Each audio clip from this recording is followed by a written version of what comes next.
Hello, and welcome to another episode of the podcast, where we will reassure you that football is fixable. All right, Seth. All right. Yeah, I know what you're going to say. It's the OGs. It's the original. OGs, exactly. We don't have that other guy holding us back.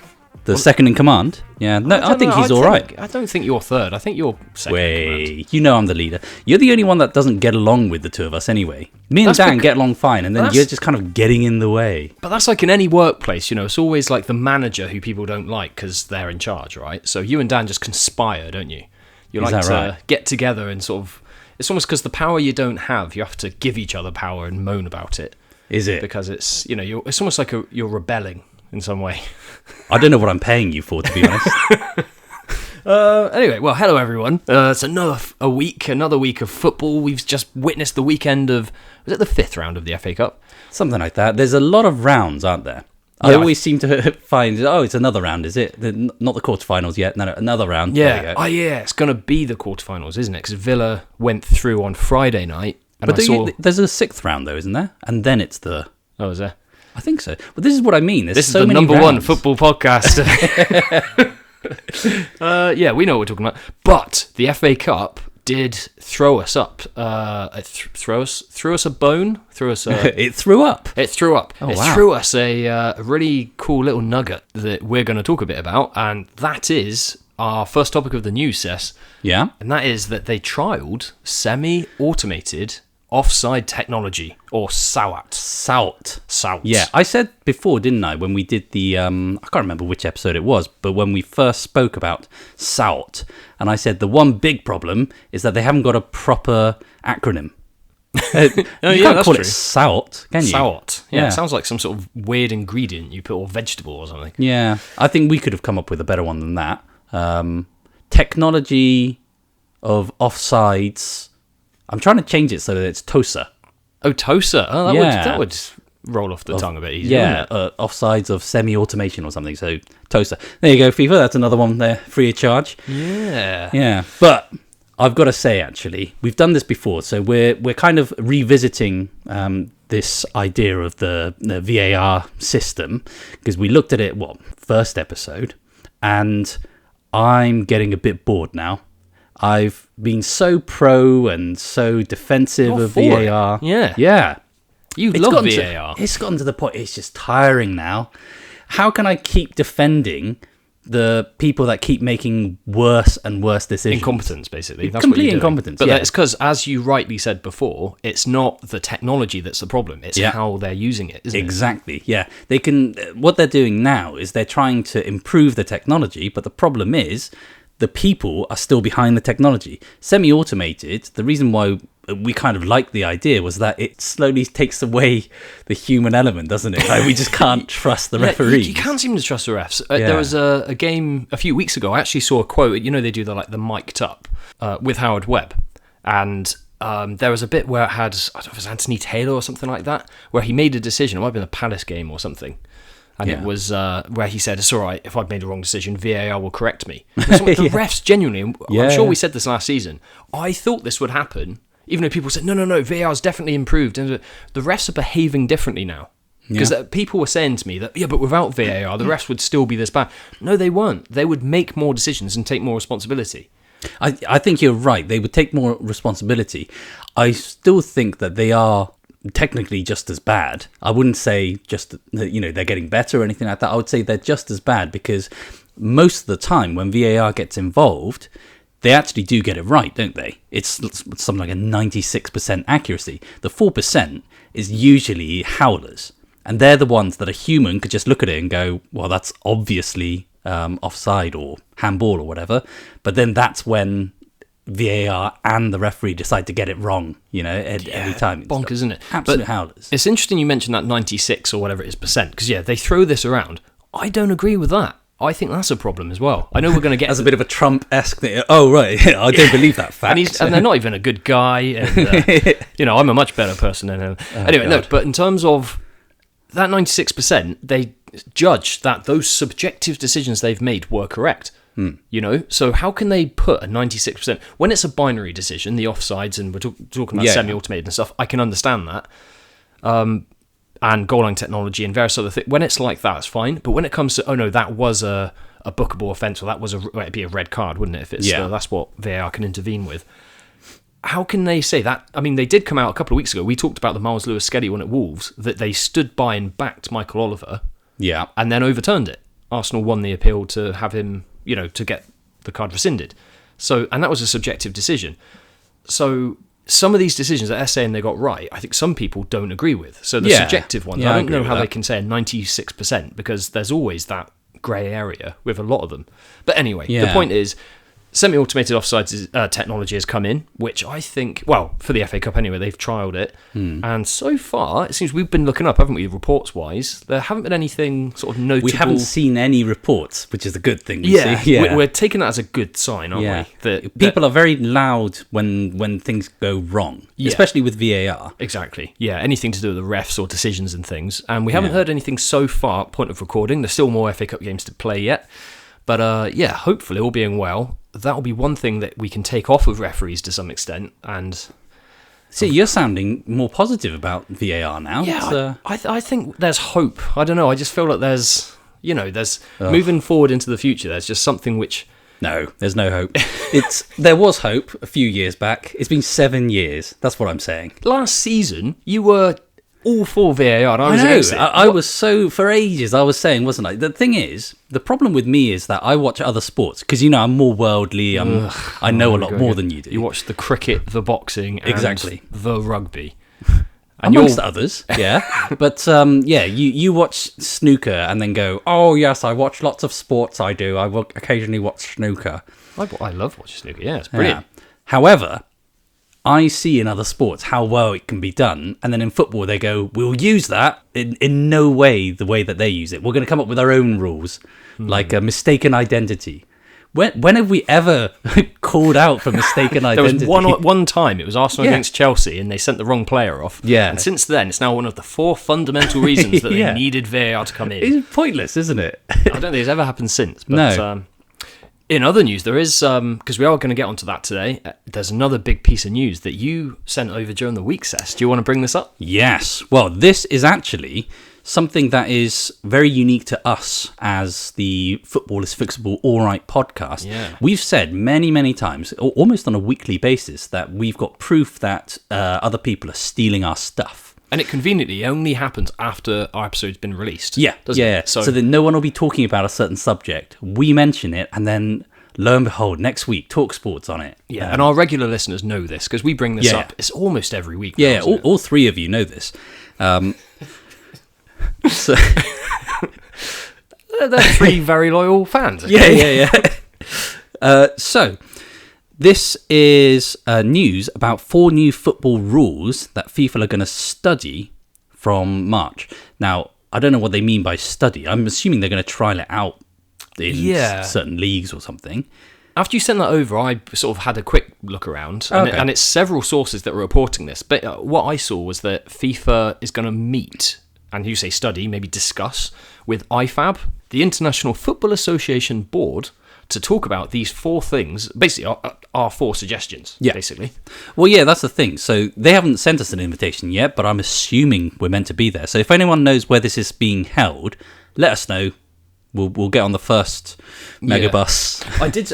It might be in my pile of letters over there. I think it's Glasgow where they're meeting. So okay, so we'll go to Glasgow, and then we'll just shout Infantino's name, I suppose. Yeah. But it's promising, isn't it? That's the main thing. Do you want to? So the 4 things that we previously suggested are: number 1, Arsene Wenger's new off game. I think he means the offside game on this thing. Oh yeah, it's known as the Wenger law, isn't it? Yeah, which I again, because it's stolen from us, I don't like the idea that Wenger's getting all the credit for this. Hey, leave him alone. He's a great man. Oh. Anyway, so this is where a player will only be called offside if his entire body exceeds the line of the last defender. So the offside of a few millimeters is over. Now, this is something that I remember, well, we were talking about it before we even started the podcast. And I kind of even remember when we were at school. So this will be, good at 40 years ago now, I suppose. Probably. Yeah. But I was saying that I think we were on the same lines. I was saying something like there needs to be clear air, and then you were mentioning something about it should be the furthest back of the attacker. Yeah, like that, whatever it is, when they're running, it might be the furthest back, their ankle or whatever it is. Yeah. If any part of them's onside, then it's fine. Yeah. So it favours the attacker. And that's what Wenger is kind of promoting. It's about... And it makes sense because we said before with offsides that the whole point of offsides is to stop people from goal hanging.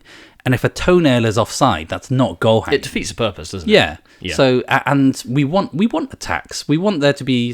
There's so many times we've seen offsides given before. The VAR came in. So many offsides were given because a player looked offside, but it's only because their run they would go on the outside and then quickly turn in, and they'd have a step ahead of the defender, and so within a split second, it looks like you're actually a meter ahead and offside, but actually you're onside. You're in line with the defender. And the thing is, it really does show they don't understand playing the game, because the people who are making these rules, because a striker, part of the art of striking is bending your run. And it's such a difficult skill to get. It's already the reason why strikers get paid a lot more than pretty much any other position on the pitch is scoring goals is generally seen. It's not just taking the final shot, but getting in those positions and making those runs. You're taking on a unit in the defence, right? The defence is a unit often. It's not just individuals. So that striker is trying to bend the run and find the space, and they really have to be clever how they do it. And this rule is penalising them by millimetres, even if they're still really in line with that defender. If one part of them, like you say, a toenail or something, is offside, that's it. And it's it defeats the kind of art of football. It really is. It really does, And it was one of our motivations, wasn't it, for bringing out this podcast in the first place? Yeah, exactly. And I don't like the idea, some people have said that it should favour the defender, but I don't like that idea either because, like you say, the attacker is always outnumbered, or usually outnumbered, and even if the attacker does make it through the defence, there's still a goalkeeper. Yeah, basically the odds are in the defence's favour. That's what completely. Otherwise we'd see 20 goals a game. So in professional football, that's why we only tend to see, I think the average scoreline, something like a 2-0 scoreline or 1-0 scoreline. It's not, you don't on average get many goals. It's like 2.5 or 2.7 goals a game or something, isn't it, average? Yeah. So the second one, number 2, the decisions of the referee explained on the mic at the whole stadium. You mentioned this quite recently. Yeah, they trialled it in the recent, I think it was the semi-finals of the League Cup. So it was, you had the two, because it's a double-legged thing. Yeah, and actually one of the refs, I think it was in the Newcastle-Liverpool game, actually had to announce something on the speakers. So everyone in the stadium, because that was one thing, again, it's got a lot of publicity. We've talked about it on previous episodes. Fans in the stadium don't know what's going on. Yeah. Often it's difficult to get Wi-Fi in some stadiums as well, so you can't even look online and see what's going on, what's the decision. You have to pay money to get you can... I can't remember. It's like you get some sort of radio station or something. Yeah, there is. Yeah. But other than that, so we've been in stadiums, and we mentioned this before. I've been in, down at Arsenal, and we just stood there waiting for VAR to probably take a goal off Arsenal or something. But and you just sort of stood there thinking, what is going on? And sometimes it's minutes are going by. Yeah, they averaged like 4 minutes or something, didn't they, for certain decisions? Yeah. I think I'd take it a little bit further. We mentioned before the big screens. Yeah, true. If we're allowed to see replays at home, then why aren't they allowed to see replays? It was this whole thing of, what was it? The ref can't be... like influenced, I suppose. Yeah, influenced by the fans. And I was saying to you before, what are you talking about? They're surrounded by 60, 70,000 people. They're going to be influenced in some way. How is that? Yeah, and the ref is called to the screen. Yeah. So he's seeing the screen. The fans are just left there guessing. Why can't they see that? Yeah, and we can see, when we went to see the Arsenal-Everton game a couple of years ago, on the other side of the pitch, there was a handball. And I said to you, didn't I? I think Iwobi handballed it there. Yeah, you did, yeah. And then the play carried on, and then they blew the whistle, and then there was 3-4 minutes maybe. Yeah, just stood there. We had no idea what was going on. And then it was like, it was a handball. Yes, I know it was a handball. We all saw it. Yeah. We were about 150 metres away, and we still saw that handball. Yeah, and the thing is, the fans, whether they see the screen or not, they're trying to influence the ref. Yeah. The ref's looking at the screen, and they even put the little kind of cover over the screen so fans can't see what they're looking at or whatever. Yeah. But the fans are just shouting in the referees, trying to get his attention, trying to, they're going to do that anyway. Show them what's going on. At least then that might take their focus away from the ref because they're looking at the screen. Yeah, exactly. And I would actually go as far as to say refs don't get influenced so much by the fans. They get influenced by the players that are chasing after them. Yeah. And they still don't stop. Exactly. Yeah. That's another thing that we have talked about in the past. Maybe that'll be the next thing FIFA talk about in their meeting. That's true. They'll steal from us. There we go. Yeah. Well, number 3 is the Challenger system. This is the most exciting one, I suppose. Yeah. Each coach will be able to ask in limited numbers for the use of VAR during the match to review an action they deem controversial. The appeal system, which we talked about. Finally, yeah. And also this, because one of the problems with VAR is the time it takes, and it's so many different calls. We want technology to be having as little impact in football as possible, really. You want to be playing like you would down in a Sunday league game, down the park or whatever. You're going to play a game of football. You don't want loads of things interfering from the outside world. You want stuff on the pitch to happen. So VAR limiting its impact on the pitch by the number of calls, I think, is a brilliant idea. Yeah. And that's why we came up with it. Well, yeah, exactly. Again, it takes away from the ref element. They keep making the decision, let's involve VAR. Yes. And it keeps slowing things down, and it's just terrible. And that whole, I'll wait for VAR to correct me, that's not going to happen. So, like you say, so the refs are going to now have to go back to how it used to be. Refs take ownership over the field. They have to be the person there to make the best decision possible with the support of the linesman and the fourth official, all mic'd up together. They all support. They've got 4 pairs of eyes between them. Yeah. And then VAR is like an appeal system where maybe once a half, I think is what we were talking about. Yeah. Where the managers on the sidelines can actually say, no, that's a glaring error, because the managers are looking at their iPads with the assistants, their team, and they're looking at it there, and they'll spot if there's if there's something they want to say, I want to appeal this. Yeah, but they should only have, I don't know, 10 seconds or something after an incident to be able to call it. They can't just say, like, after a minute, they'll be like, actually, can we go back? I agree. I think that's something which that needs, definitely. I just think this is a step in the right direction. That's why I feel there is hope. That's why I feel there is. This is going to get it wrong again. That's the problem. How tables have turned. It really flipped has. right around now. Yeah. I'm for this now.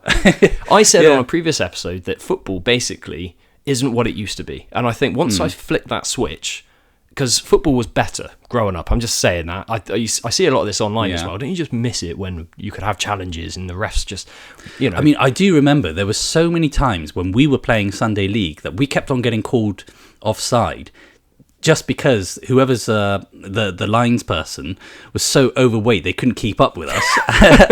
They just guessed there. Yeah, I think it's offside. Well, also, Sunday League, sometimes the linesman would be on their team. A member of their team, just on the bench or something. Yeah, this is volunteering, aren't they? Hang on a minute, I question the integrity of the linesman here. Hold on a minute. I also like the idea, actually, with the appeal system.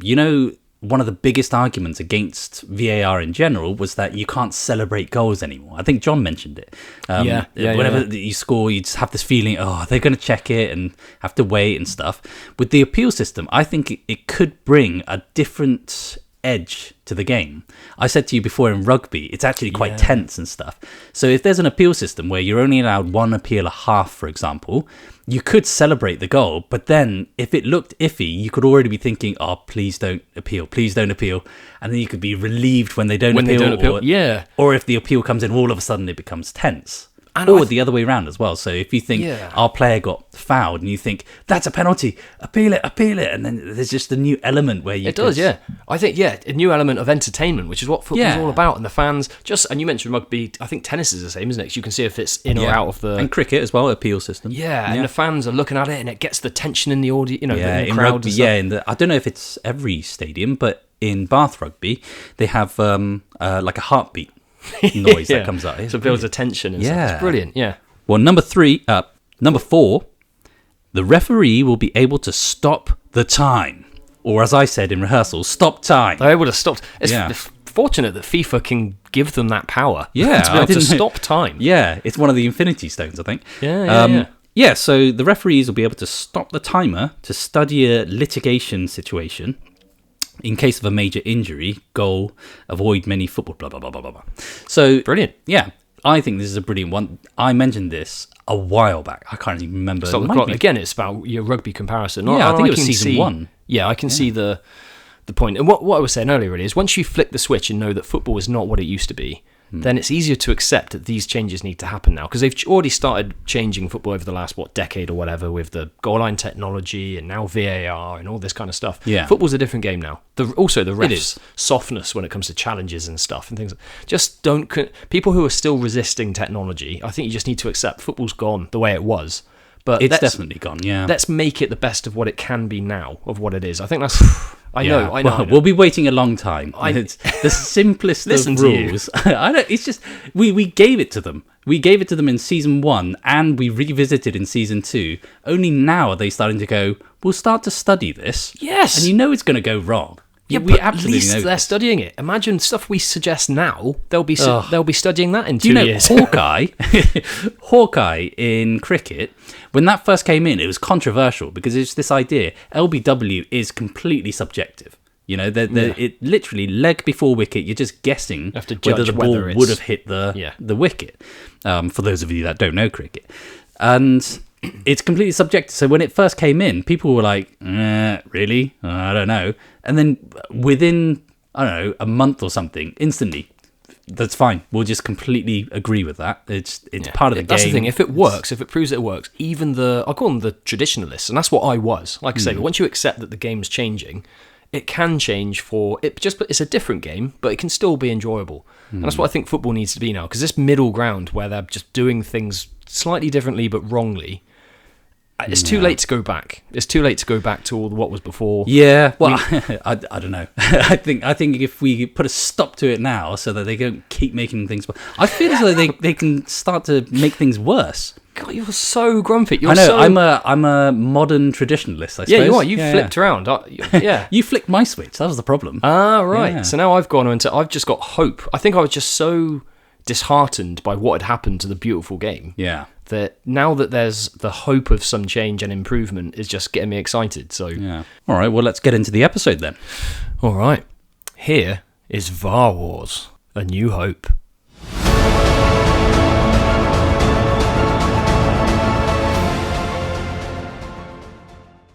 This is a dangerous time for you, when you will be tempted by the dark side. Was that David Bowie?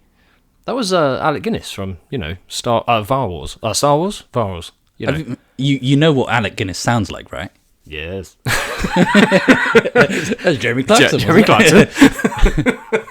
Wow, what a start. It's a dangerous time for you because you're now rebelling against the movement of where football is going, the direction we're going in. Yeah. You might call it an empire. Yeah, I feel like I'm being forced into it. Yeah. Yeah. I can see you rolling your eyes over there. Yeah, I love a Star Wars reference. Our younger listeners haven't seen Star Wars, so they're not going to understand any of this. What? I don't think That's so. Madness. Yeah. Although if they grew up or were introduced during the prequels, that's fair enough, I suppose. No, actually, No, they'll be the sequels, wouldn't they? Oh, yeah. Let's God. not talk about those. Yeah. Right, we'll have to set up another podcast to fix those, I think. Yeah.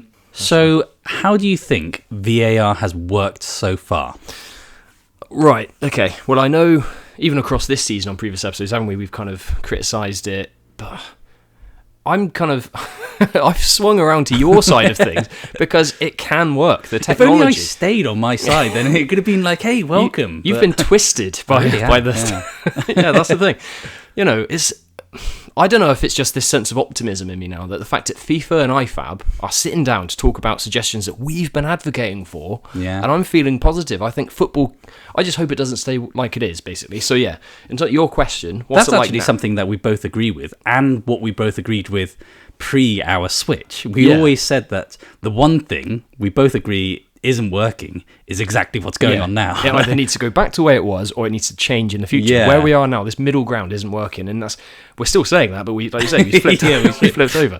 So I now think that this is promising. This is a good thing because it's not working now, is it? I mean, No. The decisions every weekend, it seems, we're talking about VAR in some way. Even Gary Lineker now has switched to no, I just want to get rid of it because he was in your side initially, and then he switched to my side initially, and now so that side would now be your side that you've just jumped into. So and that he is against VAR. He just doesn't see a future in it, which I say that because he's brought that up on his podcast, the football podcast he has, and also Match of the Day. We hear it. It's most weekends we're seeing some sort of controversy because they keep getting it wrong. Yeah, I think it's the beginning of this season. It felt like it was actually getting better. Well, maybe not necessarily getting better, but it wasn't taking over the headlines as much, I felt. And it almost, it had this feeling of maybe people are kind of like getting over it a bit in terms of a talking piece. Maybe it's accepting it. It's accepting it, yeah. Yeah, but that's what I thought. But then it keeps making these horrendous decisions and then just brings it back again. And it's just, that's the problem.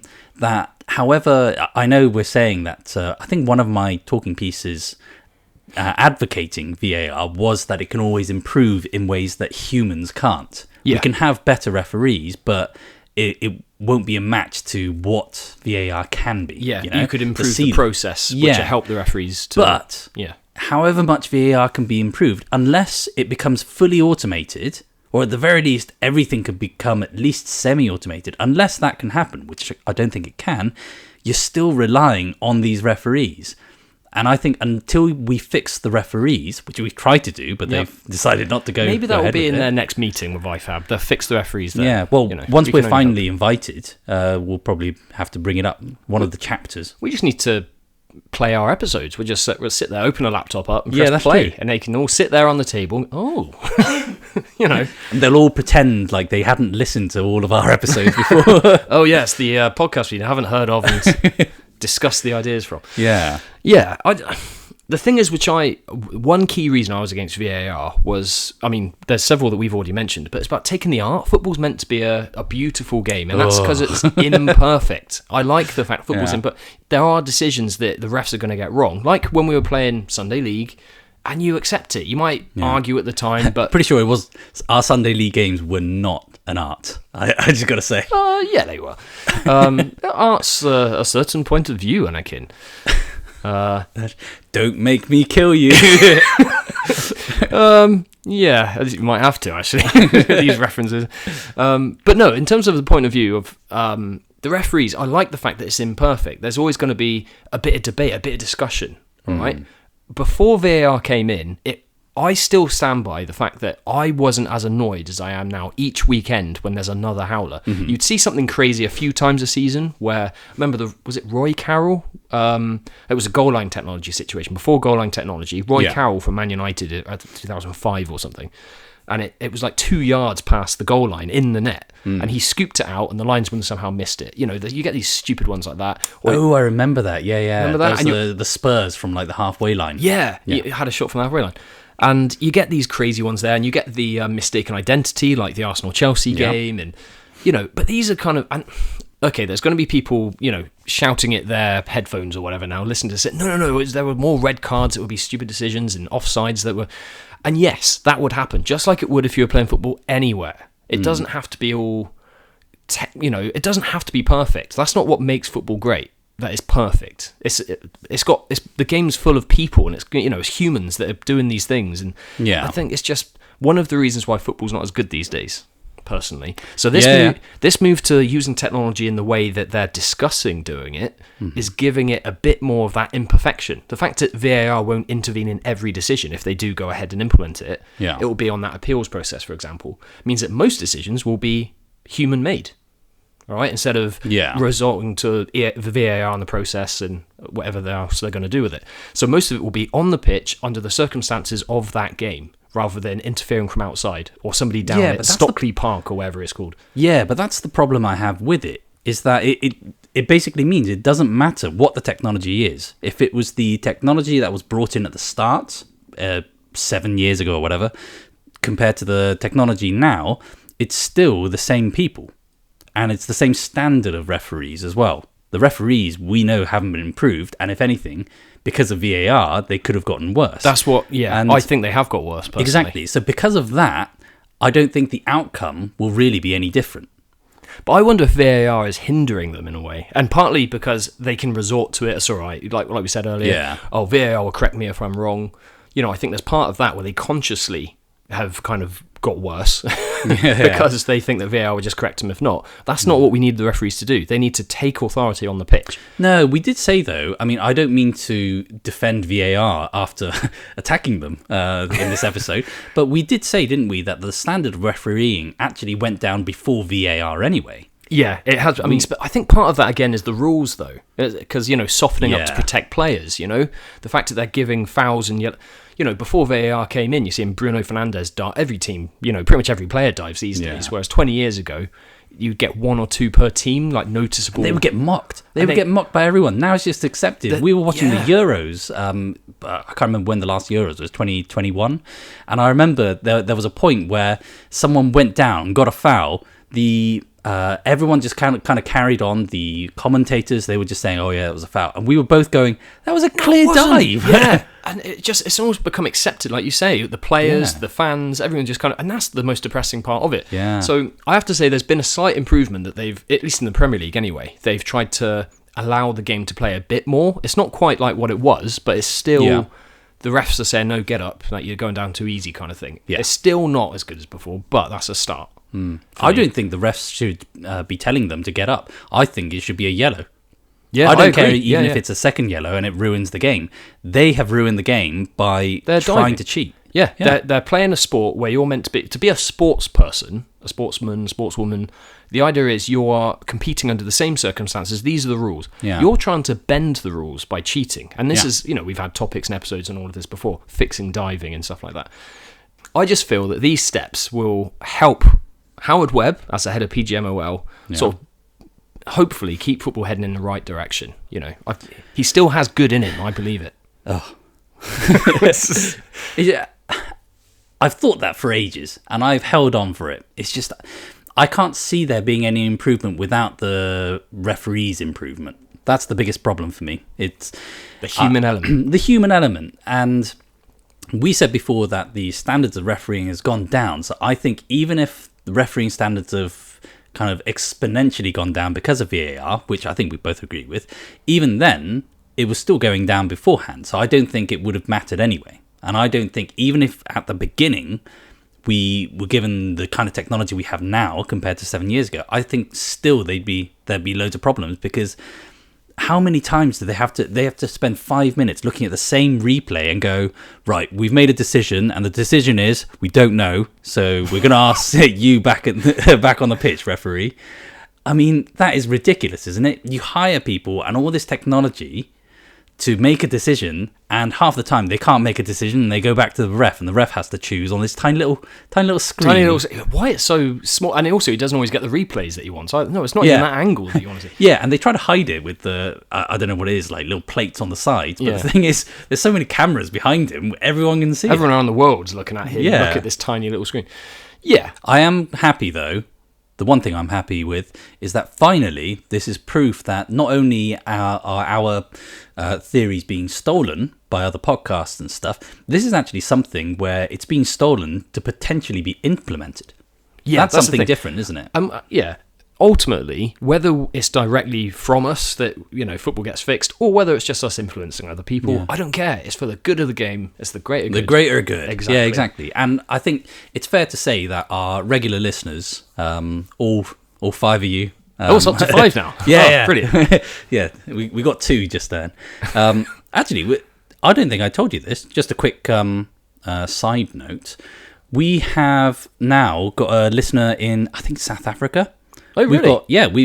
We got now Africa, Asia, Europe, North America, and the Australasia, Oceania, whatever it is. Yeah. That's 5 continents now. That's not bad. We just need to tap into which one? Did you say? Antarctica and South America. Yeah, I'm trying to work on South America. Actually, I got a couple of contacts, so we'll get it over the border. Yeah. Well, moving forward then, it really is it is a bit of a war going on between us, isn't it? It is, yeah. Whichever way, we jump sides, but we're still against, I'd still prefer to be on the dark side, because that's the interesting, I've always said, haven't I? The light side's so boring. Oh, is it? May the force be with us, everyone. Look, he doesn't say that, but... he really should, though. It just feels right. Right, does it? You're dealing in absolutes there, I'm not sure. But what can I say? Well, let's just say I've got the high ground, all right? So, do you? Yeah. Right. So moving forward, I think it can only be a good thing, because at least it's not going to stay as it has been. So we both agree that it's not staying in that middle ground where it hasn't been working. At least they're looking to change it, which you originally advocated for. It will improve. Hopefully they're listening, at least the principles of what they're discussing and looking at. They know it has to change. Yeah, they know it has to change. That's one good thing. And the principles that they've listed, those 4 main points that you mentioned, are things that we've been advocating for ourselves. Yeah. So that's also a good thing. I think this is I think there's hope. I really do. I just really think, we can rebel against what's happening. You know what's quite interesting? I like watching the hope in you, because I will enjoy watching that hope fizzle out over the course of the next year or so. That is dark. It is. It's ideal and absolutes. What can I say? I had that hope. That's the thing. Right. You've lost hope now, have you? I really have, yeah. Because I think it's just something that I was constantly advocating for, the fact that it can improve, and the ceiling, like what we thought could happen. We came up with these ideas that they're trialing ages ago. Yeah. Some of these ideas we could have had for almost 2 decades. Yeah. And only now are they starting to trial it. And everything that we've said so far that they've trialed, they just keep getting wrong. And I just can't see that they will get it right. The people that are actually in charge, making the decisions, not just the referees, but people behind the scenes, the PGMOL, everyone that's actually implementing VAR, I feel as though they're just not the right people for the job. And so from the start, they're getting everything wrong. It's kind of like what we said with Man United. It doesn't matter what kind of players you get, what coaches you get, the system. And the culture as well. The culture, everything from the backroom staff to the owners, everything was wrong. That's what Dan was saying. So it doesn't matter which coach you get. And it kind of feels like that. It just feels as though we can be told they're going to implement all these ideas that we have, which is great. But the thing is, they'll just give it again to the referees and the PGMOL and stuff that don't seem to do it in the right way to begin with. What, so don't you think they should even try? Surely they need to try. Do or do not, James. There is no try. Oh, right, okay. What do we do then? What do we? So we can't stay in the middle ground, can we? The high ground or the low ground? Where are we? Is this getting a bit silly now? Yeah, a little bit. No. If they're going to implement it, at the very least, I agree that it's a good thing to implement it, because they're clearly not going to get rid of it. We said it ages ago in the last episode, when you were against VAR, you conceded to the fact that they weren't going to get rid of it. Yeah, no. So if they're not going to get rid of it, then what are we going to do? Yeah, it has to change. Yeah, so let's see how this goes. At the very least, these are our ideas that they are actually implementing, and it's not just people like TalkSport or something just talking about our ideas. No, so, this is the most important theft of our ideas. Yeah. And we are happy to freely offer these ideas, which we'll keep doing, and hopefully they'll listen to us more. Yeah, exactly. Well, there we go then. So I think let's try and be optimistic, Sess. I think, I just think, so let's just be optimistic. Let's look at the light side and hope that things can only get better. I think it's a sign of progress. Progress? So a sign of progress. You're right. Why do I say it like that? Sign of progress. Sign of progress. Cool. Well, talking about sort of fantasy and that kind of thing, we've got fantasy football, Sess. I think it's time we bring in John and his juicy tips. Juicy. Unlimited tips. John's juicy tips. Yes. Alright, it looks like Liverpool and Slot have wrapped up the Premier League title, and Slotty2 Hottie is on course for the podcast mini league FPL title. But I have a message for him. Am I giving up? Over my dead body. We fight until the end. Anyway, here's some tips for game week 28. In defence, he's one of the form defenders in the game, and he's playing an attacking role in a rejuvenated Spurs side. It's the one and only Jed Spence at 4.4 million. The midfielder this week was one of my favourite players in the Prem, until he went to Chelsea, that is. He's the best thing to come from Portugal since Pata Donata. It's Pedro Neto. He's playing up front and has Ipswich next, so he's a bargain. And up front is a little known forward from Norway who has 7 goals and 2 assists in his last 8 Premier League games. Unbelievable stats. It's Erling Haaland. That's right, it's time to get him back in your teams. Juicy. Thanks, John. You have done well. You're David Bowie again. That's Alec Guinness, Sir Alec Guinness to you. Only to me. Only to you, yeah. Yeah, but obviously not for you, who clearly don't know what he sounds like. Well, he was one of my mentors, I know him better than anyone. Right, so, fantasy football, thanks, John, and let's have a little look at our league, shall we? Has there been a closing in at the top? Hopefully. Well, no. Oh. So, your old buddy Sam's still top, but I have faith that he might not be there for too much longer. John has been gaining, apart from last week where he actually lost significant ground. He lost ground. Yeah. 59 points John achieved, our guru, and Sam's on... You were a bit Yoda there. 59 points. This is just ridiculous. This Star Wars, VAR Wars episode. But yeah, and Sam scored 75.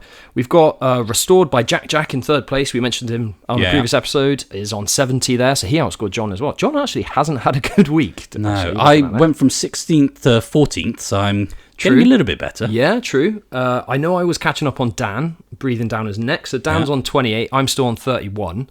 But I had an equal week. We both had 54 points. Oh, wow. There's a big movement on, I've seen it on some of our socials, particularly TikTok, about FPL forfeits, and people have to do these public humiliations. We have to shout out these silly things and do impressions of, some of it's quite... I think the forfeit for you should be that you have to wear a Man United top with the name Rooney on it on a night out or something. If I come last, out of the three of us, out of the four of us, including John. So if true. Whoever comes last has to do a forfeit for an episode. That Rooney shirt! Oh, I'm gonna enjoy that so much. Oh yeah. You think it's me? Do you? You think that's gonna happen? Yeah.